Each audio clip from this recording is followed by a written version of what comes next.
तो hello students, स्वागत है आपका हमारे चैनल एक्सेल ज्ञान पे। आज मैं आपको पढ़ाने जा रहा हूँ क्लास 10th के संस्कृत का कुछ अनुच्छेद। 8 अनुच्छेद है और गारंटी है कि यहीं से पूछेगा और यहीं से पूछेगा। बहुत ही ज़्यादा इम्पोर्टेंट है। ये 7 मार्क्स का पूछा जाता है बिहार बोर्ड के मैट्रिक के एग्जाम में। कितना नंबर का? 7 मार्क्स का। बिल्कुल 7 मार्क्स का पूछा जाता है। अगर आप इस अनुच्छेद को कंप्लीट कर लेते हैं तो आप का 7 मार्क्स आपके मुट्ठी में आ जाएगा। ठीक है, बहुत ही इंपॉर्टेंट और बहुत आसान तरीका से लिखा गया है। आप 2 बार 3 बार पढ़िएगा, आपको याद आ जाएगा। ठीक है, तो चलिए हम स्टार्ट करते हैं। हमारा पहला है अस्माकम देशः, जिसको हम भारतवर्षम कहते हैं। ठीक है, यह 2 नाम से पूछ सकता है, पहला अस्माकम देशः और दूसरा भारतवर्षम। तो चलिए हम आपको समझाते हैं, आप ध्यान दीजिएगा और पढ़ के समझ के आप लिखने का प्रैक्टिस कीजिएगा। जब तक लिखने का प्रैक्टिस नहीं कीजिएगा तब तक आपको समझ में नहीं आएगा और एग्जाम में आप नहीं लिख पाइएगा। ठीक है, तो स्टार्ट करते हैं हम। अस्माकम देशः भारतवर्षम अस्ति, हमारा देश भारतवर्ष है। क्या है हमारा देश? भारतवर्ष है। अस्माकम देशः भारतवर्षम अस्ति। ठीक है, अस्माकम देशस्य राजधानी नई दिल्ली अस्ति, हमारी देश की जो राजधानी है वो नई दिल्ली है। कहाँ है? नई दिल्ली है। ठीक है, अयम देशः कृषि प्रधान देशः अस्ति, हमारा जो देश है वो क्या है? वो कृषि प्रधान है। कैसा देश है हमारा? कृषि प्रधान देश है। ठीक है, आगे है अस्य उत्तर श्याम दिशि पर्वतराज हिमालय प्रहरी इव विराजते, अस्य उत्तर श्याम, इसके उत्तर दिशा में, क्या? इसके उत्तर दिशा में, अस्य उत्तर श्याम दिशि मतलब इसके उत्तर दिशा में। ठीक है, पर्वतराज हिमालय मतलब पर्वतराज जो हिमालय है वो प्रहरी की तरह विराजमान है। प्रहरी की तरह विराजमान है।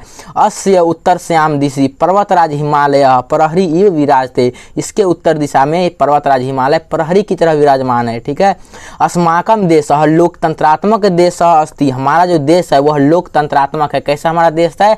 लोकतंत्रात्मक देश है। आप फिर से ध्यान दीजिएगा, यह 2 नाम से पूछा जा सकता है, अस्माकम देशः और भारतवर्षम। दोनों में बस एक ही बात लिखना है और यही लिखना है। ठीक है, आगे देखते हैं। अस्माकम देशे अनेकानि नगराणि सन्ति, हमारे देश में जो है ना अनेक नगर है। कैसे हैं? अनेक नगर हैं। ठीक है, अस्य देशस्य राष्ट्रभाषा हिंदी अस्ति, इस देश की जो राष्ट्रभाषा है, राष्ट्रभाषा जो होती है वो हिंदी है। क्या है? हिंदी है। हमारे देश की जो राष्ट्रभाषा है वह हिंदी है। ठीक है, अस्माकम देशः कृषि, अस्माकं देशः ऋषि महर्षिणां महापुरुषाणां च भूमि अस्ति, हमारा जो भूमि है, हमारे देश की जो भूमि है वह ऋषि महर्षि और महापुरुषों की भूमि है। ठीक है, तो चलिए अब अगला अनुच्छेद देखते हैं। अगला अनुच्छेद जो है हमारा वो क्या है? गंगा नदी। क्या है? गंगा नदी। ये बहुत इंपॉर्टेंट है, बहुत ज़्यादा ही इंपॉर्टेंट है, बार बार पूछा गया है। ठीक है, इसको ये रिपीट क्वेश्चन है ये सब। ठीक है, गंगा एक पवित्र नदी विद्यते, गंगा जो है एक पवित्र नदी है। गंगा एक पवित्र नदी विद्यते, गंगा एक पवित्र नदी है। ठीक है, इयम हिमालयात निर्गच्छति, इयम हिमालयात निर्गच्छति, यह हिमालय से निकलती है, हिमालय से निकलती है। ठीक है, अस्याह जलम पवित्रम पापनाशकम भवति, इसका जो जल होता है वह पवित्र होता है और पापनाशकम होता है, पाप को नाश करता है। ठीक है, धार्मिका जाना, धार्मिक लोग जो होते हैं वह गंगायां स्नानम कृत्वा पुण्यम लभन्ते, मतलब गंगा में स्नान करके पुण्य के भागी बनते हैं, पुण्य को प्राप्त करते हैं। ठीक है, हिंदू नाम सर्वाणी यज्ञ कर्माणी, हिंदू लोग सर्वाणी यज्ञ कर्माणी, सभी यज्ञ कर्म में, अपने सभी यज्ञ कर्म में गंगा जले नैव संपन्नानि भवन्ति, मतलब गंगा जल से संपन्न करते हैं। हिंदू लोग जो हैं वो अपना सारा काम गंगा जल से संपन्न करते हैं। ठीक है, अस्या तटे अनेकानि विशालानि नगराणि तथा तीर्थस्थानानि अवस्थितानि सन्ति, इसके जो तट पे है, किसके तट पे? गंगा नदी के तट पे अनेक विशाल बड़ा बड़ा नगर, ठीक है, तथा तीर्थ स्थान अवस्थित है। किसके बगल में? तो गंगा नदी के तट पे क्या है? अनेक विशालानी मतलब विशाल, नगरानी मतलब नगर, और तीर्थ स्थानानी मतलब तीर्थ स्थान क्या है? अवस्थित है। ठीक है, ऐसा नदी कृषि क्षेत्राणां सेचन कार्य संपादयति, यह जो नदी है ना वह कृषि क्षेत्र में जो सेचन का कार्य भी संपन्न करती है, मतलब गंगा नदी से हमारे जो कृषि क्षेत्र है वहाँ सेचन का कार्य भी संपन्न होता है। तो यह दूसरा बहुत इंपॉर्टेंट अनुच्छेद आपका कंप्लीट हुआ। चलिए अब तीसरा अनुच्छेद कंप्लीट करते हैं, वह है अस्माकम विद्यालय। बहुत बार पूछा गया है, आप सोच नहीं सकते हैं, यह बहुत बार पूछा गया है। 7 नंबर में संस्कृत में बहुत बार पूछा गया है। ठीक है, आप ध्यान दीजिएगा और लिखने के जब तक प्रैक्टिस नहीं कीजिएगा तो आपको लिखने नहीं आएगा। ठीक है, क्या है? अयम अस्माकम विद्यालय अस्ति, यह हमारा विद्यालय है। अयम अस्माकम विद्यालय अस्ति, यह हमारा विद्यालय है। अस्माकम विद्यालय से नाम, आपका विद्यालय का नाम जो भी हो वो आप यहाँ पे लिख सकते हैं, आपके विद्यालय का नाम जो भी हो। ठीक है, मम विद्यालय एक आदर्श विद्यालय अस्ति, हमारा जो विद्यालय है एक आदर्श विद्यालय है। ठीक है, अस्य विद्यालय से भवनम मनोहरम अस्ति, हमारे विद्यालय का जो भवन है वह मनोहर है, मतलब देखने में बहुत सुंदर है। ठीक है। मम विद्यालय विंशति अध्यापका सन्ति, हमारे जो विद्यालय में है वो 20 अध्यापक है। आप इसे ज़्यादा भी बोल सकते हैं। ठीक है। जितना मैं उतना बोल सकते हैं, हमारे विद्यालय में इतने अध्यापक हैं। ठीक है। सर्वे शिक्षका कर्तव्य निष्ठा समय पालका च सन्ति, मतलब सर्वे शिक्षका, सभी जो शिक्षक हैं वह कर्तव्य निष्ठा मतलब सही तरीका से अपना कार्य करते हैं और समय का पालन करने वाले हैं। ठीक है। अस्माकं विद्यालय द्वादश शतम छात्रा सन्ति, हमारे विद्यालय में द्वादश शतम मतलब 1200, कितने 1200, आप अपने मन से कुछ भी अंक यहाँ लिख सकते हैं, इतने छात्र हैं। ठीक है। सर्वे छात्र अनुशासन प्रिया सन्ति, सभी जो छात्र हैं ना वह अनुशासन प्रिय है, मतलब सभी लोग हैं ना अनुशासित रहते हैं, अनुशासन में रहते हैं। यह आपका बहुत इंपॉर्टेंट तीसरा अनुच्छेद कंप्लीट हुआ। ठीक है। तो चलिए अब अगला अनुच्छेद पढ़ते हैं। अगला अनुच्छेद क्या है? अगला अनुच्छेद है पाटलिपुत्रम। क्या है? पाटलिपुत्रम, बहुत ही ज़्यादा इंपॉर्टेंट अनुच्छेद है, बहुत ही ज़्यादा इंपॉर्टेंट है पाटलिपुत्रम। ठीक है। अगर आपको यह पाटलिपुत्र एक आपका संस्कृत का चैप्टर भी है, अगर आपको पढ़ना है तो आप लिंक में डिस्क्रिप्शन में लिंक दिया गया है, जाके वहाँ पर देखिए। ठीक है। बहुत अच्छा से एक्सप्लेन किया गया है, आपको समझ में जरूर आएगी। ठीक है। पाटलिपुत्रम क्या है? पाटलिपुत्रम बिहार से राजधानी पाटलिपुत्रम अस्ति, बिहार की जो राजधानी है वह क्या है? पाटलिपुत्र है। क्या है? पाटलिपुत्र अर्थात पटना है। ठीक है। अस्य उत्तर श्याम दिशि, इसके उत्तर दिशा में गंगा नदी प्रवहती, गंगा नदी बहती है। ठीक है।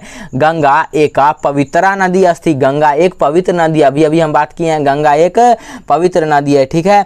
संप्रति पाटलिपुत्रम अति विशालम वर्तते, पाटली जो पुत्र है, पटना जो है अति विशाल है, बहुत बड़ा है। ठीक है। बहुत बड़ा है। पाटलिपुत्र से प्राचीन नाम कुसुमपुर आसीत, पाटलिपुत्र मतलब पटना का जो प्राचीन नाम है, बहुत प्राचीन नाम है, वह कुसुमपुर है। क्या है? कुसुमपुर है। ठीक है। पाटलिपुत्रे अनेकानि दर्शनीय स्थानानि सन्ति, पाटलिपुत्र में अनेक दर्शनीय मतलब देखने योग्य स्थानानि मतलब स्थल है। क्या मतलब तीर्थ स्थल बोल सकते हैं, बहुत है। ठीक है। अस्य इतिहास गौरवशाली अस्ति, इसका जो इतिहास है वह गौरवशाली है। किसका इतिहास? तो पाटलिपुत्र का। आपका चौथा बहुत ही ज़्यादा इंपॉर्टेंट अनुच्छेद कंप्लीट हुआ। ठीक है। बहुत ही ज़्यादा संभावना है इनके आने का। ठीक है। आप लोग ध्यान से देखिएगा और ध्यान से पढ़िएगा। ठीक है। बहुत ही आसान भाषा में आपका अनुच्छेद कंप्लीट कराया जा रहा है, बहुत ही आसान भाषा में। आपको किसी भी मॉडल पेपर में चाहे क्वेश्चन बैंक में नहीं मिलेगा इतना आसान भाषा में लिखा हुआ। ठीक है। आप 10 बार पढ़िएगा, आपको अचानक याद हो जाएगा, अपने आप याद आ जाएगा। ठीक है। अगला है डॉक्टर राजेंद्र प्रसाद। क्या है? डॉक्टर राजेंद्र प्रसाद कितनी बार पूछा जा चुका है, ये क्वेश्चन बहुत ही इंपॉर्टेंट है और 2023 के एग्जाम में भी आने की संभावना है। 2023 से क्यों, आप किसी भी साल का तैयारी कर रहे हैं बिहार बोर्ड से, वो उतना ही इंपॉर्टेंट है डॉक्टर राजेंद्र प्रसाद। ठीक है। डॉक्टर राजेंद्र प्रसाद स्वतंत्र भारत से प्रथम राष्ट्रपति आसीत, डॉक्टर राजेंद्र प्रसाद जो थे वह स्वतंत्र भारत के मतलब आज़ाद भारत के प्रथम राष्ट्रपति थे। क्या थे? प्रथम राष्ट्रपति थे। अस्य जन्म 1884 तमे वर्षे बिहार प्रांत अभवत, इनका जो जन्म है वह 1884 ईस्वी में बिहार राज्य में हुआ था। ठीक है। तस्य पितुः, उनके पिता जो हैं, पिता का नाम क्या है? महादेव सहाय आसीत, उनके पिता का नाम क्या है? महादेव सहाय। ठीक है।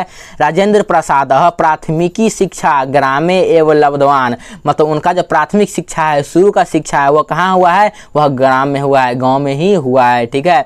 सह बाल्यात एवं मेधावी आसीत, वह बचपन से तेज तराक थे, मेधावी थे। कौन? डॉक्टर राजेंद्र प्रसाद। ठीक है। डॉक्टर प्रसाद महान देशभक्त आसीत, डॉक्टर राजेंद्र प्रसाद जो हैं वह महान देशभक्त भी हैं। क्या है? महान देशभक्त भी हैं, महान देशभक्त भी थे। ठीक है। सह सर्वेशांग भारतीय नांग प्रिय नेता हुआ, तो वे ना सभी भारतीयों के प्रिय नेता भी रह चुके हैं। यह आपका 5वां क्या हुआ? अनुच्छेद कंप्लीट हुआ। बहुत ही ज़्यादा इंपॉर्टेंट अनुच्छेद है, बहुत ही ज़्यादा। और उससे भी ज़्यादा इंपॉर्टेंट यह है कि आपको बहुत ही आसान भाषा में कंप्लीट कराया जा रहा है, जो किसी भी मॉडल पेपर या क्वेश्चन बैंक या गाइड में नहीं है। ठीक है। आप लोग 10 बार पढ़िएगा, अचानक याद आ जाएगा, और लिखने का प्रैक्टिस जब तक नहीं कीजिएगा तब तक आप लिख नहीं पाइएगा। ठीक। ये देखिए अब हमारा है क्या? संस्कृत भाषा महत्वम। क्या है? संस्कृत भाषा या महत्व, मतलब संस्कृत भाषा के महत्व के बारे में हमको लिखना है। ठीक है। अनुच्छेद में क्या है? संस्कृत भाषा या महत्वम, बहुत ही ज़्यादा इंपॉर्टेंट ये भी है। ठीक है। क्या? पढ़िए ध्यान से, देखिए आप लोग। क्या है? संस्कृतम विश्वस्य प्राचीनतमा भाषा थी, संस्कृत जो है वह विश्व का प्राचीनतमा मतलब सबसे प्राचीन मतलब सबसे पुराना भाषा है। क्या? सबसे पुराना भाषा है। ठीक है। ऐसा एवं सर्वासाम आधुनिका नाम भाषा नाम जननी अस्ति, ये जो है ना ये क्या है? सर्वासाम सभी आधुनिक भाषा मतलब आधुनिक मॉडर्न जितना भी भाषा है ना वो सभी भाषा क्या है? जननी है। क्या? जननी है। संस्कृत जो है वो सभी भाषाओं की क्या है? जननी है। ठीक है। अस्याम एव चत्वारः वेदा सन्ति, इसमें क्या है, चार वेद, क्या है, चार वेद है, क्या है इसमें, संस्कृत में चार वेद है। आपको पता है वेद किस भाषा में लिखा हुआ है, संस्कृत में लिखा हुआ है। तो संस्कृत में कितने वेद है, चार वेद है, चारों वेदों को संस्कृत में ही लिखा गया है, ठीक है। इयम देव भाषा अस्ति, यह जो है ना देवों की भाषा है, मतलब प्रभु भगवान की भाषा है, देवों की भाषा है, ठीक है।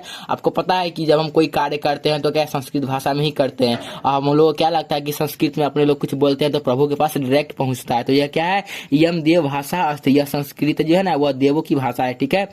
संस्कृत भाषायाम एवं सर्वे संस्कार संपन्ना भवंती, ठीक है। इस संस्कृत भाषा में है ना सभी संस्कार, जितना आपका संस्कार होता है, पूजा पाठ होता है, वो सभी संपन्न भवंती, संपन्न किया जाता है, ठीक है। इयम एक सदाचार प्रादायिका भाषा अस्ति, यह जो है ना यह क्या, यह क्या संस्कृत भाषा, यह सदाचार प्रादायिका मतलब सदाचार प्रदान करती है, सदाचार मतलब अच्छा व्यवहार प्रदान करती है। कौन भाषा, संस्कृत भाषा आपको एक सदाचार प्रदायिका मतलब एक अच्छा व्यवहार प्रदान करती है, ठीक है। प्राचीन समय संस्कृत भाषा, प्राचीन समय में बहुत पुराने समय में संस्कृत भाषा जो है ना एव, यह एवं नहीं है, यह एव है, एव सर्वसाधारणा आसित, यह क्या है, सर्वसाधारण थी, क्योंकि पहले लोग संस्कृत ही बोला करते थे तो ये सबके लिए आसान था, सर्वसाधारण था, ठीक है। चलिए हमारा अगला आ रहा है, अगला क्या है हमारा, अगला है आदर्श छात्र। आ गया, बहुत ही इंपॉर्टेंट आ गया, यह भी बहुत ही ज्यादा इंपॉर्टेंट है, आप लोग स्किप नहीं कीजिएगा और अपने नोटबुक में लिखिएगा, नोट कॉपी में लिखिएगा और इसको बार बार रिवाइज कीजिएगा, प्रैक्टिस कीजिएगा और याद कीजिएगा, ठीक है। यह 7 नंबर का है, 7 नंबर कम नहीं होता है, बहुत ज्यादा होता है, ठीक है। आदर्श छात्र, आदर्श छात्र छात्रा नाम अनुकरणीय भवती, आदर्श छात्र जो होते हैं वैसे छात्र होते हैं जो छात्रों के लिए अनुकरणीय होते हैं। अनुकरणीय मतलब सभी नियमों के पालन करने वाले होते हैं, और असली छात्र वही होते हैं जो सभी नियमों का पालन करते हैं, ठीक है। सह गुरु भक्ता भवती, वह गुरु भक्त होते हैं, जो आदर्श छात्र होते हैं वे गुरु के भक्त होते हैं, गुरु भक्त होते हैं, गुरु के हर एक बात का पालन करते हैं। आदर्श छात्र सदाचारी भवती, आदर्श छात्र जो होते हैं वो सदाचार होते हैं, सदाचारी होते हैं मतलब सही काम करते हैं, कोई गलत काम नहीं करते, उनमें सदाचार कूट करके भरा हुआ होता है, ठीक है। चलिए अगला कह रहा है सह मधुर भाषी भवती, वह मधुर भाषी मतलब हमेशा मीठा बोलते हैं, कोई करापन वाला बात नहीं बोलते, चाहे कोई गलत बात नहीं बोलते, उनका बात बहुत मधुर होता है, बहुत प्यारा होता है, ठीक है। आदर्श छात्र कदापि असत्यम न वदति, आदर्श छात्र जो होते हैं वह कभी भी असत्य मतलब झूठ नहीं बोलते हैं, ठीक है। स पापात विभेति, वह पाप से दूर रहते हैं, पाप से दूर रहते हैं, वो सोचते हैं कि हमसे कोई भी पाप ना हो, पाप से हमेशा क्या रहते हैं, दूर रहते हैं, ठीक है। समाज सेवा तस्य व्रतम भवती, समाज सेवा जो रहता है उनका व्रत रहता है, क्या रहता है, व्रत रहता है, वो हमेशा सोचते हैं कि हम समाज सेवा करें, क्या करें, समाज सेवा करें, ठीक है। आदर्श छात्र आलस्यं शत्रु इव पश्यति, आदर्श छात्र जो होते हैं आलस्यं, आलस्य को शत्रु इव पश्यति, शत्रु के रूप में देखते हैं, ठीक है। कौन, आदर्श छात्र। और हमारा लास्ट और सबसे इंपॉर्टेंट, मतलब यहाँ तो सभी इंपॉर्टेंट है, जितना हम अभी बताए सारा का सारा इंपॉर्टेंट है, अगर आप इसमें से कोई भी सारा याद कर लेते हैं तो आपका अनुच्छेद बिल्कुल नहीं छूटेगा, 7 मार्क्स आपकी मुट्ठी में आ जाएगा, ठीक है। और बहुत ही आसान भाषा में लिखा हुआ है, ठीक है। अगला है सरस्वती पूजा, इसको 2 नाम से पूछा जाता है, क्या, सरस्वती पूजा और वसंत पंचमी, सरस्वती पूजा और वसंत पंचमी 2 नाम से पूछा जाता है, तो ध्यान दीजिएगा आप। प्रतिवर्ष माघ शुक्ल पंचम्याम तिथौ सरस्वती पूजनम भवती, प्रतिवर्ष प्रत्येक साल माघ महीना के शुक्ल पक्ष में, आपको पता है 2 पक्ष होता है, एक शुक्ल पक्ष होता है, एक कृष्ण पक्ष होता है। शुक्ल पक्ष को हम क्या बोलते हैं, ये मतलब क्या बोलते हैं हम इसको, मतलब इजोर बोलते हैं, मतलब उजाला वाला बोलते हैं, ठीक है। जो हमारा कृष्ण पक्ष होता है उसको अंधेरा वाला बोलते हैं, अनहार बोलते हैं, ठीक है, वगैरह वगैरह, ठीक है। तो उसके पंचमा तिथौ मतलब पंचमी तिथि को, शुक्ल पक्ष के पंचमी तिथि को सरस्वती पूजा होती है, क्या होती है, सरस्वती पूजा होती है, ठीक है। सरस्वती विद्या देवी मानते, सरस्वती जी को क्या, विद्या की देवी मानते हैं, क्या मानते हैं, विद्या की देवी। अस्मिन दिवसे सर्वत्र विविधा, इस दिन सभी विभिन्न प्रकार के समारोह आयोजनते मतलब सभी विभिन्न प्रकार के आयोजन समारोह करते हैं, ठीक है। किस दिन, सरस्वती पूजा के दिन सभी लोग विभिन्न प्रकार के समारोह करते हैं, आयोजन करते हैं, ठीक है। रात्रो, रात में, यत्र तत्र, यहाँ जहाँ तहाँ, कीर्तनम भवती मतलब सरस्वती पूजा के रात में जहाँ तहाँ कीर्तन होता है, क्या होता है, कीर्तन होता है, ठीक है। विद्यालयेषु नाट्य अभिनय छात्रा कुर्वन्ति, विद्यालय सब में क्या, विद्यालय में नाट्य मतलब नाटक अभिनय छात्र लोग करते हैं, क्या करते हैं, विद्यालय में नाटक और क्या बोलते हैं, अभिनय करते हैं, कौन, छात्र लोग करते हैं, ठीक है। दर्शक आनंद अनुभवम कुर्वन्ति, दर्शक जो होते हैं देखने वाले वो बहुत आनंद का अनुभव करते हैं, ठीक है। यम वसंत आगमन, यह वसंत में आता है, क्या आता है, यह वसंत के, अभी आप ऊपर पढ़े हैं कि माघ शुक्ल पक्ष के पंचमी तिथि को आते हैं, तो इसको वसंत ऋतु में आते हैं, क्या, सरस्वती पूजा जो होती है ना वो वसंत ऋतु में आती है। जब सरस्वती पूजा आती है तो वसंत ऋतु के साथ आती है, ठीक है। तो यह वसंत आगमन दिवस, यह वसंत के आगमन से माना जाता है, इसलिए इनको वसंत पंचमी कहा जाता है, ठीक है। क्या बोले हम, यम वसंत आगमन दिवसम, मतलब यह वसंत के आगमन की तरह आती है, क्या, सरस्वती पूजा, इसलिए हम इसको क्या बोलते हैं, वसंत पंचमी। क्या, वसंत पंचमी रूपेण अपि ज्ञायते, वसंत पंचमी के रूप में हम लोग ज्ञायते जानते हैं, ठीक है। आपको सारा हम कंप्लीट करा दिए हैं, बहुत ही इंपॉर्टेंट है, 8 अनुच्छेद पढ़ाए हैं, बहुत ही ज्यादा इंपॉर्टेंट है। अगर आप इसको याद कर लेते हैं तो 100% चांस है, 100% चांस है कि आपको टकरा ही जाएगा, टकरा ही जाएगा, टकरा ही जाएगा, आपका 7 मार्क्स आपकी मुट्ठी में हो जाएगा, ठीक है। तब तक के लिए धन्यवाद, बाय। आप अगर इस चैनल से पढ़ाई करना चाहते हैं तो आपको बहुत अच्छे से पढ़ाया जाएगा, आप इस चैनल से जुड़ सकते हैं, ठीक है। धन्यवाद।